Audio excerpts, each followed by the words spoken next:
Today on Locked On Canadiens, Sean Farrell's debut. Emil Heineman is doing fantastic, and we want to talk about it. The Canadiens have been eliminated, and the game is one of those where it's a must-lose, but is it really a must-lose? All of that coming up in just one moment here on Locked On Canadiens. Locked On Canadiens, your daily podcast on the Montreal Canadiens. Part of the Locked On Podcast Network, your team every day.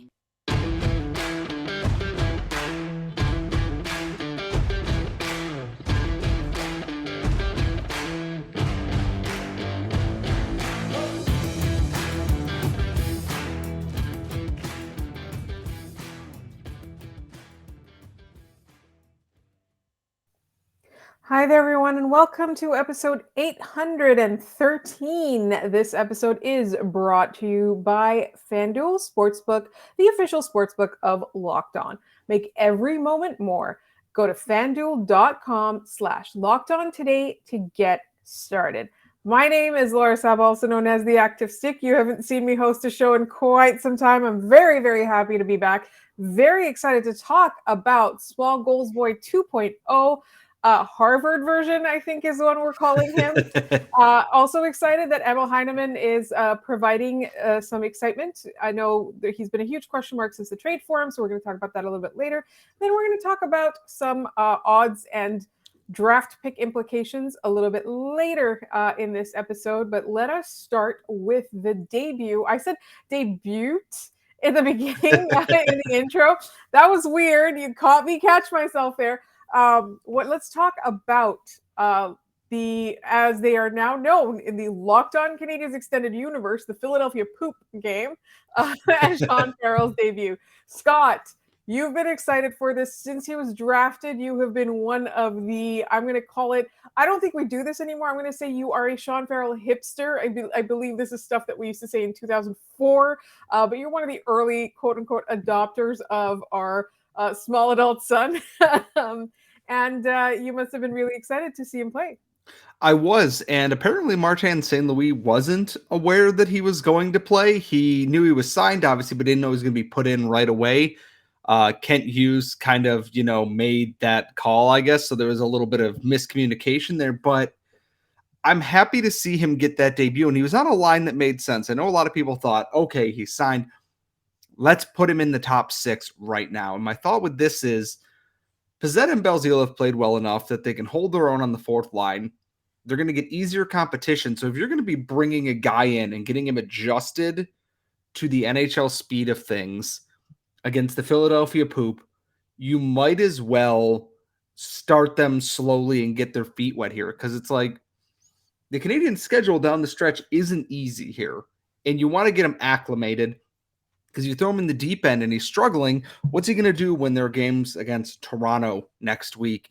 You've still got another game against the Red Wings, who are still, I don't know if they're out of the playoff chase, but they're definitely out of the playoff chase. Never mind. They're way out of it. But you got to give him somewhere to build on. And I'm happy that they started it that way. I don't know if he's going to play against Florida. Personally, I think he should. And we'll talk about that game coming up because it's important, but also not important at the same time, depending on who you are, which is just a wild sentence to say for the Canadiens here. But their schedule doesn't get much, much easier here. I'm glad they did this the way that they did. It makes a lot of sense. I know he's going to grow with confidence. No one comes in and just, gets it immediately.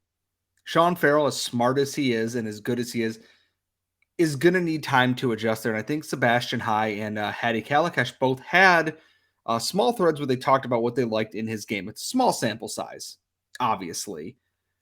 But as he grows in confidence and the season goes on, he's going to get power play time. Marty said that as much. Going to be a really interesting run down the stretch here. I'm very excited to see what he can do, especially if he keeps moving up the lineup there. What's it going to look like if he plays with Jake Evans? Or what's it going to look like if he gets a shot with Kirby Dach? Because he might get those chances. Solid debut. Nothing really fancy to write home about. But at the same time, expectations, I think, were mostly kept in check here. Even for me, who is terrible at doing that kind of thing. Speaking of Hattie Calicache and Sebastian High, obviously, as the season winds down, the season for the Montreal Canadiens is going to be over sooner than we think.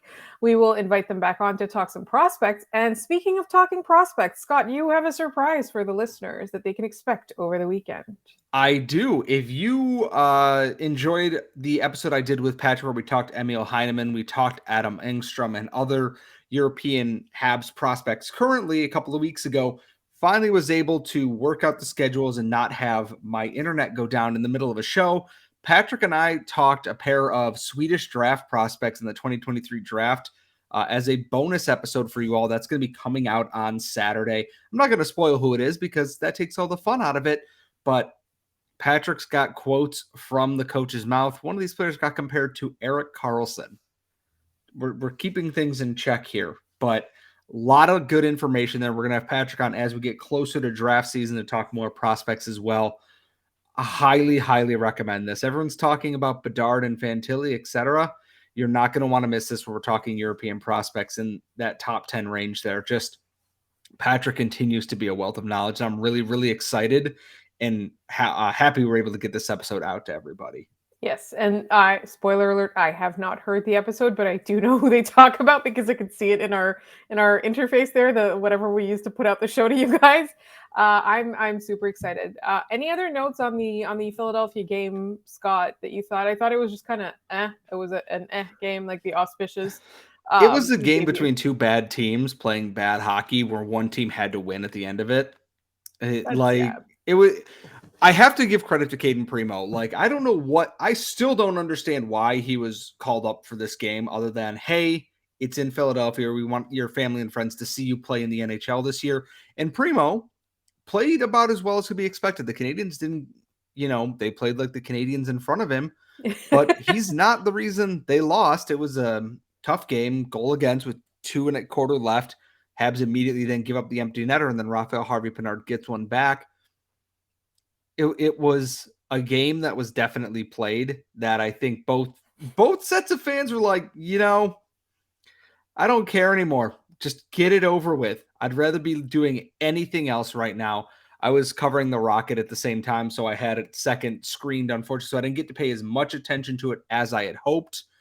But it's not one I'm going to go back and watch anytime soon. The Habs playing on a back-to-back with an AHL call-up goalie against a team who improbably has now won 4 straight games. It was about as much of it's if, hey, remember some dudes was a hockey game, but it's, hey, remember when these teams used to be good? And it's a long time. It's been a long time. It was, yeah. The only benefit out of that game is the Flyers now have a 4-point cushion at the 7th spot. So the Habs have some win-lose space there before they move too far out of draft range. And speaking of the Rocket and prospects and all the things we're talking about, we do want to discuss Emil Heineman. He is somebody that all Habs fans are curious about. And Scott has some great things to say in just one moment. But first, this episode is brought to you by Built Bar. If you know us, you know we love Built Bar. If you listen to the show, you know that Built Bar is a protein bar that tastes just like a candy bar. It is low in sugar, which is so important. It is high in protein. It keeps you full. It gives you energy, and it is always delicious. They're made with real chocolate. They've got some fantastic flavors. They truly, truly do. If you are in the United States, you can find them at any Walmart or Sam's Club, and the most popular flavors can be found there. Otherwise, you can find them online by going to BuiltBar.com and using promo code LOCKEDON15 to get 15% off your order. That is BuiltBar.com and use the promo code LOCKEDON15 to get 15% off your order. All right, Scott, we have a prospect that the Canadiens traded for. They traded Tyler Toffoli for him last year. It kicked off last year's trade deadline, NHL trade deadline, set some market prices for some people. And after the trade took place, a lot of people were like, who is that guy? And Kent Hughes was like, that guy is the one I wanted. Now, Scott, can you tell us, in your observations and estimation, is he really the guy that Kent Hughes wanted? Is he turning out to be somebody that Canadiens fans want? I think so. Emil Heineman through 4 games has 4 goals. They took an assist away from him at some point in here, which is rude. So I thought he was up to 5 points in 4 games, but Rude. he's playing well in the role that he is, that he's opportunistic and that he's in the right spot for his goals. He's getting open for his teammates, which is why he's getting these. One of them was an empty netter, which I believe was the game against Manitoba on Sunday to help seal that game. And then he had 2 goals, including the game winner against Manitoba on Tuesday night with the Rocket, to get the Rocket back into the final AHL North playoff spot there. And part of this is he's shooting 28.6%. Not going to last, but he's getting in those areas that we talk about that are dangerous. His shots are coming from the slot circle area. He's a strong shooter. When I talked to Patrick about him, he says some players shoot around players or under players or whatnot. Heineman shoots through players. He has a heavy shot, and he's starting to utilize it. He's beating goalies clean with his chances here. And I think that's important, is that he's putting himself in a position to succeed. He's not kind of drifting and floating into nothingness. He's finding good areas to be. There's traffic around, and he's getting himself open. And that's important because the Rocket lacked someone with that finish. He's been playing on a line with Pierre Dubé, who is up to 19 points in his last 20 games for the Rocket, and he's on an AHL deal. He started the year with the Lions in the ECHL and got called up as an emergency because everyone was injured and has just stuck in their top 6 at this point. And I think where Heineman's going to thrive the most here is somewhere that when we talked with other people, his defensive game is lacking. He is not an Artturi Lehkonen clone in that he doesn't see the defensive side of the puck as well, but he's being trusted in that top 6 role. His efforts defensively are improving, and I think that's what Jean-Francois Houle wanted to see, is he sees the efforts from this young player. They're not floating on their assignments. They might make the wrong read, but they try to recover. They are trying to do something. It's just not where their strength is. I've watched him get back in the back checking there to try and help break up plays and get involved, and he's doing a really good job at that. And he's such a huge add because this team desperately needed someone to finish plays off. Anthony Richard has done so well this year, but he's one guy. You can cover one guy. Adding in more of these weapons, there's a reason why guys like Dubé and Joel Teasdale and now Heineman and I already said Dubé once, but Kandata are getting all these goals, and it's because they're forcing teams to pick someone they got to defend against. And to be honest, it's probably better for the team that they added him when they did. I know everyone wants to see him in the NHL. He won't be ready, I think, right away, but I'll be damned if he isn't making it really hard. That in North America, I don't know what it is, but something has just clicked for him this year. When he played in the rookie tournament and in the preseason, and now again on the smaller ice, he takes a little bit of time to get going, but once he's going, he just keeps scoring goals. Far from a finished product, but if you had to make a debut and make an impact like this with goals in games that are getting your team back into the playoff spot, you're doing a pretty damn good job on pretty short notice coming over from the SHL playoffs into this. So I've got a couple questions. Would you say he is more of a person who creates space for the offensive, offensive, any kind of attempts, like shot attempts or whatever? Or would you say that he is the kind of player who makes the best use of space and completes? He is the space user. When I watch him play, Pierre Dubé and his line mates are the ones who are constantly creating opportunities with their forechecking, with their pressure. Guys like Xavier Simoneau and Mitchell Stevens, who's had a really strong back half of the season here, are working hard to win those board battles. They're drawing in the opposing defenses into those scrums, and then they're getting out of that and finding Heineman in these spots to shoot and score. He's jumping on rebounds. They're shooting the puck from all over on the power play, and Heineman is there that if a rebound is kicking in the slot, he doesn't make mistakes when he shoots. His first goal was Dubé kicking a rebound out off the pads, and he's right there. Goalie almost gets across with a hell of a save, but he manages upper 90 on that shot and beats the goaltender clean. Not a lot of guys on the Rocket, save for Jesse Alonen, have been able to do that with consistency this year, mostly because they haven't been in the AHL this year, but he's making use of the space given to him. He's a very good complementary shooting piece, kind of the way that we envisioned Mike Hoffman would be with the Canadiens before injuries and Dominique Ducharme and everything else that happened. He's making the most of those opportunities when they're given to him. Like I said, he doesn't shoot to miss when he's playing right now. And with 8 games left and almost no points deciding the fifth and final playoff spot from last place in the division, they need to keep him at this pace here. And I think it's only a matter of time before they put him in one of the trigger spots on the power play and just start feeding him the pucks. He's got the shot to make use of it. And my final question before we move on to our next segment is, do you think that there's a chance that next year he could get a cup of coffee with the NHL? Absolutely.